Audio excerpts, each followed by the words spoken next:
Hello and welcome back to Pin My Podfic. This will be the reading of Inventory Space Filled with Pain by Missing Noise Dito _ or Mew. As you might have you can probably tell from everything that on the thumbnail and all the stuff that I'll put. This is not what not the from fandoms that I usually read, but it's one I read pretty recently, and I really love it. And just in general, it's a good read, and the author is also the author is a good person. They also and all that stuff. They also of course don't support the CCs. They only write for the characters, as a lot of people tend to do. So check them out. What will be in the description as always. And let's get on with the summary. Summary. Tommy's family all had amazing powers, becoming one of the city's greatest heroes. They weren't heroes to him. They weren't heroes to the people's buildings they never fixed after a battle. Tommy's friends were going to stay together forever. They didn't. Tommy was alone. He wouldn't be. Tommy's name was forgotten. All that remains is a scar. Apollyon will rise. He will be remembered. He will be remembered by you. There was a man standing on top of a building. He was facing the grand shining tower, a beacon of hope for the civilians, where the heroes congregated to fight against the black tide of villainy. But the man was not a villain, nor was he a hero. He wasn't even a vigilante. Those who wanted to fight crime, heroes overlooked, unbothered by anyone who might want to arrest them, and yet he wasn't a citizen. Once blue eyes raked over the people far below, tired in a way sleep nor rest could ever fix. He had been tired for so long. Long enough that he couldn't remember what happiness felt like. Was it warm? He hadn't felt warm in a while, nearly as long as he had been tired. A constellation of scars speckled his face, far too many for how young he was. They told a story of a young boy, a supposedly weak, supportive ability, a child abandoned by family and tossed into a cruel world. Faint white light swirled around his fingertips as he tapped into his power his ex-brothers never bothered to understand fully. After all, why listen to a kid with a stupid ability only used for a mover, a transporter? 1,001 different items flashed in his eyes, remnants of building rubble, picked up from the aftermath of a larger villain fight. When had the heroes last looked at the destruction they caused? When had they tried to fix it, not relying on the poorest people to fund their own homes rebuilding? When had they last thought about the people, those they claimed to serve? When had they last thought about him? Dull gold hair shook, eyes wet with tears, as he chuckled mirthlessly. Perhaps he should make them think about their youngest brother. Tommy stood at the window, looking out across the people moving through the streets. He still had the gap-toothed smile he'd been adored for when he was young. His brothers would be coming home soon. It was his birthday, and they promised to always be there on his birthday. So why weren't they there? Even long after the sky darkened and a few sporadic screams echoed through the streets. Why hadn't they arrived? Even after the sun rose once again in the morning? They were always there. But they must have been busy. What with all the screams over the night? He ignored that there had been exactly the same amount of screams as every night. They had always been able to be there when it was one of the others' birthdays, or a graduation, or even the weekly movie night. The next morning, he awoke to Phil calling out that they were leaving for patrol without even trying to wake him up. There was a note left on the counter, simply said, "Sorry for not being here when you get home. Had to head off. Get back tonight." No birthday presents, no cake, not even an acknowledgement of the special day.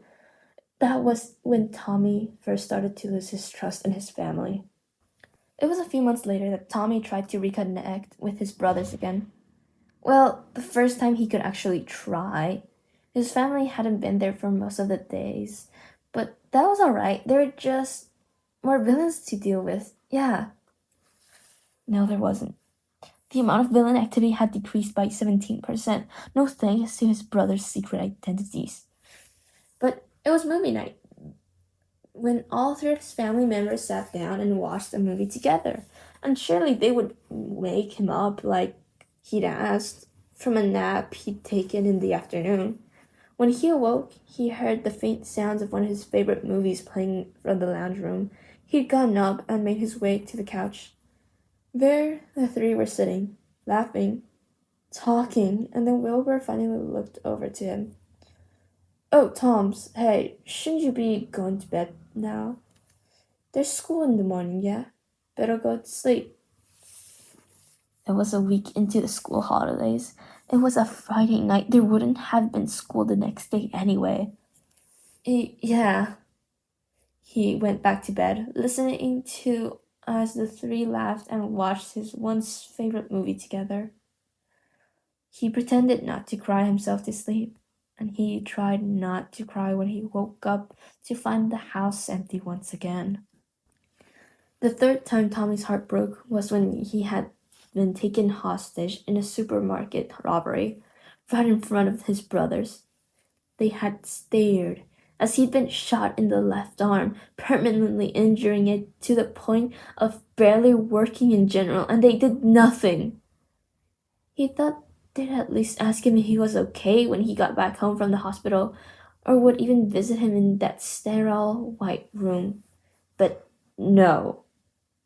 Not even a glance was sent his way, not even when he'd worn bandages all across his elbow and a sling, standing right in front of them. He'd long since stopped hoping they'd notice his injuries, or spend time with him, or even told him happy birthday. What was the point in hoping when they never would? Still, he hoped he would at least spend Christmas with them, if nothing else. But he woke up in December to their laps when he'd finally left his room hours after they all gone to bed. He found not a single present for himself. He asked them the next day if they'd gotten him anything for him. Phil only replied saying that he'd gotten all three of them phones and the other two had given him presents in private. All three said the same things in the same vein. Having given him nothing, he bought a phone the next week using the pocket money his eldest brother had been giving him for the past 3 years. He never gave them his number, and he'd never asked for their own. It felt good to have something of his own without his family knowing. When Tommy was 15, he'd met 3 boys around his age, who became the closest things he had to brothers in over 3 years. But nothing stayed good for Tommy. Purple left first, moving with his older brother, and never getting in touch with the others. Rambo left second, being adopted by a lovely baker named Nikki, and moving to a smaller town. He'd kept in touch at least, but that slowly fizzled until he was just as unreachable as Tommy's other brothers. By far the worst was when Tubbo left. It'd been a cold, rainy day. Tommy had been standing in the rain, waiting for his last remaining brother to meet him outside. He had stood there for hours, eventually returning home, getting sick for a week. When he went back to school, Tubbo was nowhere to be found, having apparently moved away. All 6 brothers leaving him. Why? Why had they left Tommy when he'd been nothing but kind and loving and perfect to everyone around him? After all, he'd barely walked through the rest of his school years, his eyes draining of color and hair losing its lustrous bounce. He looked half dead, and maybe that's what he was, a living corpse, stumbling through life without his anchors, a ship adrift at sea, but a shipwreck produces more. And he'd be damned if he didn't bring everything down with him. Oh, blood, red and gorgeous, seeped its way across the concrete floor, originating from his slumped body. Dead green eyes stared at equally dead blue ones. Why? The green-eyed one asked. Because I'm done with being nice and kind and perfect and getting nothing in return. Because I want to send a message to your precious top heroes that I will find them, wherever they've holed themselves up and haunt them for the rest of their desperate, weak, low lives. A bitter smile stretched across his face. And they've forgotten their youngest brother, their little sunshine, their little runt, their little fledgling, their precious, innocent Tommy. Phil stared at the screen, watching the recording again and again. The visceral, wretched scene played on loop. The blood spread across the cold, unforgiving floor. The neon green living man's body being left outside of their hideout, with the tape missing sitting where his heart once was. Because the monster that did this, whatever this was, knew his youngest, his chick, his Tommy. Behind him, Techno held his trident in one firm hand, watching every movement of the monster on screen, trying to find out anything he could about him. Next to him, the three new interns seemed to look on in resigned, sorrowful horror. Do you three know anything about this man? Wilbur asked, having picked up on things the other two may not have. Purple, now known as Shulker, shifted on his feet. I may have a hunch, but I don't think anyone's gonna like it. Well, it's Tommy. Tommy is the person killing all the other heroes ruthlessly. Tommy is the one we've all abandoned. Tommy is the one now getting his well-deserved revenge. Rambo spoke, head tilted down in grief. No, it can't be. He wouldn't have done this. Wilbur yelled, voice thick with unshed tears. He wouldn't do this. He's just a kid. He hasn't even gone to the 9th grade yet. He couldn't have been able to do this. He graduated 2 years ago. He'd put his diploma on the fridge, having left a year earlier than anyone else. He found it in the next day morning in the trash, having been used to write down something about grocery shopping. That night, he started planning his revenge. It was too late in his opinion.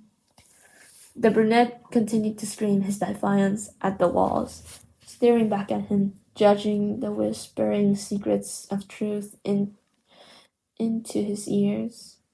While he had his mental breakdown, the interns slipped out of the tiny compound. They knew what had to be done. Tears would be shed, of course, but fate had already been set. Apollyon stood on the collapsing rubble of the hero's tower, facing the setting stall. He smiled, waving goodbye at one of his only remaining friend, awaiting Luna's arrival. Behind him, the trio of voice-turned men picked their way through the corners toward him. His eyes watched them lazily. Tommy? The one just as his namesake asked him, quietly, tentatively, afraid of the answer. I go by Apollyon now. A handful of long, silent moments passed, broken up by the crumbling debris crumbling around them. Do you want to know the maximum amount of things I can store with my power at once? 2,368 cubic meters. But I recently found out there's something else my power can do. I call them shulker boxes. They hold 1,728 cubic meters on their own, and each shulker box can fill only a single cubic meter of my normal inventory. Oh, sorry, he paused. Oh, sorry, I call my power storage space my inventory. The bee-themed hero in turn calculated in his head. It was a lot. So I can now carry over 4 million cubic meters. Still not done. I've also been experimenting with whether or not I could store shulker boxes inside of other shulker boxes. The furthest I've been able to do is 5 layers. I don't actually know how to calculate that, but I do know it's enough that I can completely hold the city of Lemangberg. At least, I think, probably. Apollyon turned back to the nearly gone sun. He smiled up at it, even as a sword pierced his chest and lungs. Sky-colored eyes reflected the absence of any celestial bodies. Neither Sol, Luna, or Stiara glazed upon their friend in his final moments, and his death caused a permanent scar on the surface of Terra. Luna had known he would be felled that night. She hid her image behind the black void, shedding tears for a boy who held the power to rip apart planets. Sol had known he would be felled that night. He fled before it could happen, shining far too bright in his anger for a boy who could have once rivaled his own brilliance. Stiara had known that he would be felled that night. They flared and burned from far above, shadowed by the void, as they wept for a boy who had never been able to change his fate. The void hadn't known he would be felled that night. It blocked out the sun above his body, blanketing all but where light burned away the sea. Terra hadn't known he would be felled that night. She didn't even know he existed until his power ripped at her flesh. People speak of a boy who could hold a planet in his pocket, who had grown angry at those who had forgotten and abandoned him when he had needed it. A boy whose power swallowed everything around him in his death, before spitting it out wrong and mangled and hideous. A boy who had been so close to the sun that his death caused the seas to burn and the stars to hide alongside the moon. A boy who had been called Apollyon, as his death fulfilled that promise. They would never know who he was, how he had smiled as blood bubbled up his throat and he choked on that ruby liquid, how he had eaten the heart of a hero, how he had cracked open the chest of a man and delighted in the man's screams of pain. He would be remembered as a cautionary tale about how powers could be volatile. The blood he had feasted upon proved that he had not been corrupted by some evil, dangerous ability. He did everything with a clear mind. No one had to know, though, especially not how he delighted in the screams of the man he ripped apart open and began feasting upon him. Alive. And that was the end for this one-shot fic. Check out Missing Noise Dito underscore or Mew. Link will be in this description, of course. They did not. Okay, so this is author's note from them. Is they didn't it is very dark, but they don't know if it's too dark, so yeah. And also, they said to let them know if someone could calculate the inventory space because they don't know how to get it. And he ate the heart while Dream was still alive and metaphorically kicking, at least at first. And also, if it is an obvious Steora means stars, and yeah. Check them out in the description. And also, this is something that as a math enthusiast, I calculated everything, meaning that basically a shulker box has 27 spaces, meaning 27 can fit 27 cubic meters. So that times that being 1,728 blocks, if you multiply 27 by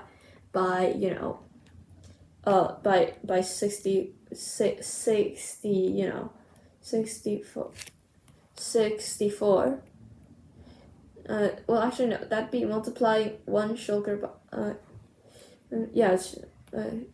multiply 1,728 blocks by 27 to the power of 5, since there's 5 layers, and Tommy has 37 inventory spaces, so the equation is 178 times 27 to the power of 5 times 37, which gives, yes, 917,411,717,952 blocks, aka cubic meters, since each block in Minecraft is a cubic meter. And that's something I commented because, yeah. So, yeah, that's the end of this fic. I'll be reading more from this author in the future, of course, because I've talked to them, I've told them, hey, I really love all of your work and all of that. And I asked them, if I could, have permission to podfic it, and they said yes, so I'll be podficking a lot of their stuff in the future. And have a good day or whatever time it is. Hydrate or die straight.